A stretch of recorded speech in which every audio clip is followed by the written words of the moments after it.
Okay, so glandular epithelium, it is present in glands. Glandular epithelium present in glands, आणि हे simple एपिथेलियमचा प्रकार आहे. तो ग्लँडमध्ये प्रेझेंट असतो म्हणून त्याला ग्लँड्युलर एपिथेलियम म्हणतात. तो सिक्रेशन करतं सर्व. आणि सेल्स आर जनरली क्यूबॉर्डर किंवा कॉलमनरच असतात. त्याच्यामध्ये स्कॉमस येत नाही कारण ते युनिसेल्युलर असतात आणि हे मल्टीसेल्युलरच्या कॅटेगरीमध्ये असतात. तर ते हे सेल्स ग्रेट पॉवर असते त्यांची सिंथेसिस करण्याची आणि सिक्रेशन करायची. म्हणजे सिंथेसिस म्हणजे फॉर्म करणे आणि सिक्रेशन म्हणजे फॉर्म करून पुढे पाठवणे, त्याला सिक्रेशन बोलतात. तर त्याचं चित्र असं आहे ग्लँड्युलर एपिथेलियमचं. इथं सिंथेसिस करतात, इथून सिक्रेशन करतात. त्यांच्याकडे कॅपॅसिटी असते फॉर्मेशन ऑफ कंपाऊंड. काही पण ते हार्मोन्स किंवा कंपाऊंड फॉर्म करू शकतात आणि त्यांची सिंथेसिस करून सिक्रेशन पण करू शकतात. अशी पॉवर यांच्या सेल्सकडे असते ग्लँड्युलर एपिथेलियमच्या. आणि टाइप्स ऑफ ग्लँड्युलर एपिथेलियम 2 भागामध्ये डिवायडेड, युनिसेल्युलर आणि मल्टीसेल्युलर. आता युनिसेल्युलरमध्ये अशी अरेंजमेंट असते, कॉलमनरचं इथे दाखवलेलं आहे.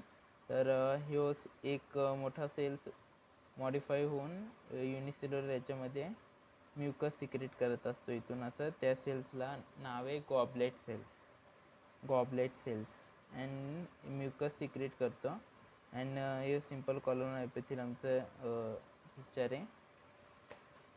आणि ह्यो सिंथेसिस करतो mucus goblet cells and consisting of single layer cells which is responsible for synthesis and secretion of compound.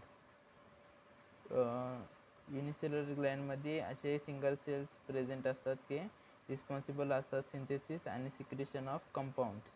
Example goblet cells in unicellular gland. So as we move, second one is multicellular glandular epithelium.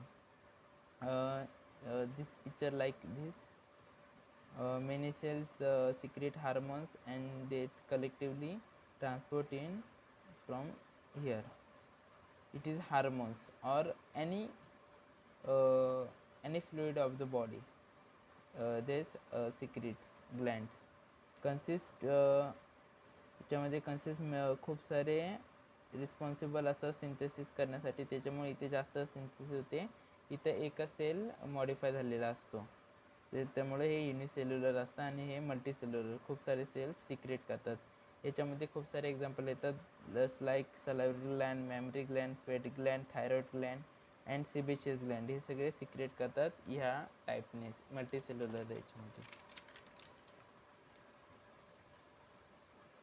So today आम्हाला शिकवलं ग्लँड्समध्ये ग्लँडची second classification. पहिली classification होती unicellular आणि multicellular. ही वा सेकंडवाली आहे. डक्ट प्रेझेंट किंवा अब्सेंट याच्या बेसिसवरती ग्लँडला क्लासिफाय केलेलं असतं. तर फर्स्ट ग्लँड आहे एक्झोक्राईन ग्लँड. एक्झो म्हणजे एक्झिट म्हणजे एक्झिट जाण्यासाठी डक्ट लागते, म्हणजे यो डक्ट प्रेझेंट असते या ग्लँडमध्ये. एक्झोक्राईनमध्ये duct present. Duct takes compound to the desire location. Duct त्याच्या हार्मोनचं ॲक्शन कुठे करायचे त्याच्यासाठी डक्टच युजफुल ठरते आणि त्या हार्मोनला घेऊन जाते. Glandular part synthesis and secrete compound with the help of duct. Glandular part synthesis and secrete compound with the help of डक्टमुळे त्यांचं सिक्रेशन होऊन जातं.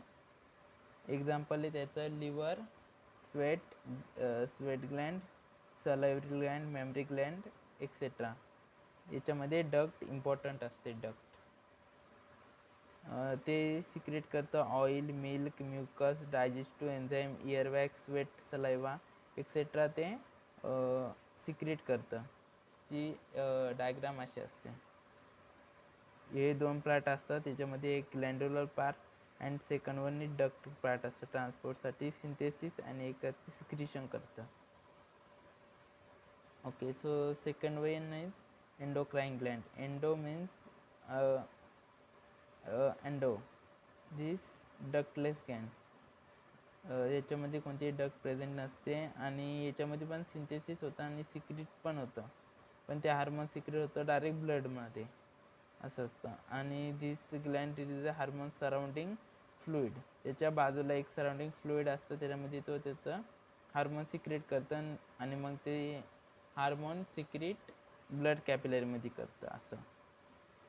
The hormone further enter into blood circulation, आणि मग ते ब्लड सर्क्युलेशनने पूर्ण बॉडीमध्ये आपलं फिरतं, टार्गेटेड ऑर्गनपर्यंत पोचतं ते ब्लडद्वारे. एक्झाम्पल आहे याचं ॲड्रिनल ग्लँड, एंडोक्राइन ग्लँडचं, thyroid gland, pituitary gland, it is endocrine gland. This type of structure can see. This is endocrine gland, blue वाला तो फ्लुइड प्रेझेंट आहे सराउंडिंग, लाईक बाथ करतोय तो त्याच्यामध्ये एंडोक्राइन ग्लँड, आणि त्याला बाजूला ब्लड कॅपिलरी रे, त्याच्यामध्ये इकडून म्युकस किंवा काय पण हार्मोन बाहेर येतं आणि बाहेर आल्यावरती ब्लड कॅपिलरीमध्ये जातं आणि ते पूर्ण बॉडीमध्ये जातं. ओके. फ्लुइड प्रेझेंट असतं, fluid present all around endocrine gland, like gland bath in this fluid. Okay. So last one is gland is heterocrine gland. Heterocrine gland, it has two parts. Heterocrine ग्लँडमध्ये hetero म्हणजे दोन part असतात. एक एक्झोक्राइन part असतो, एक endocrine part असतो त्याच्यामध्ये. तर एक्झोक्राइनकडे डक्ट नाही राहत कारण तो एक्झोक्राइनकडे डक्ट असते कारण तो एक्झिट जातो, आणि एंडोक्राइनकडे नसते कारण तो आतमध्ये असतो.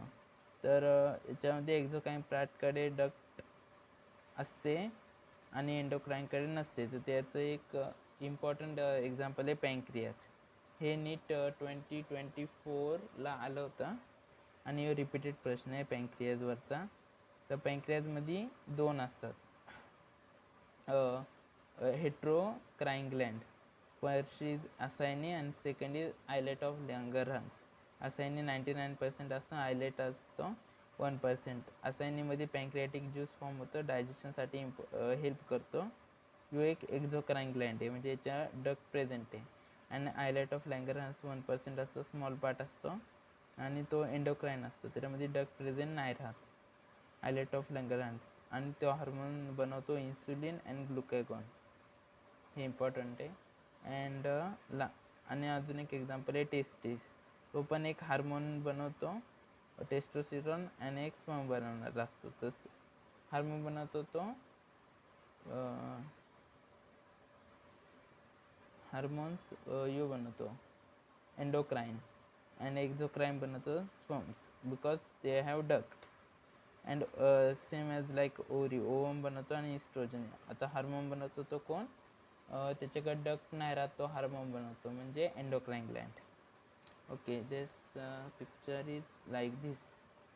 Heterocrine gland picture, exocrine part this, exocrine part, it has duct, and endocrine part does not have duct so that it pass their fluid in blue area, and this fluid are transported in blood capillaries and this blood pumping around the body. Yes, done.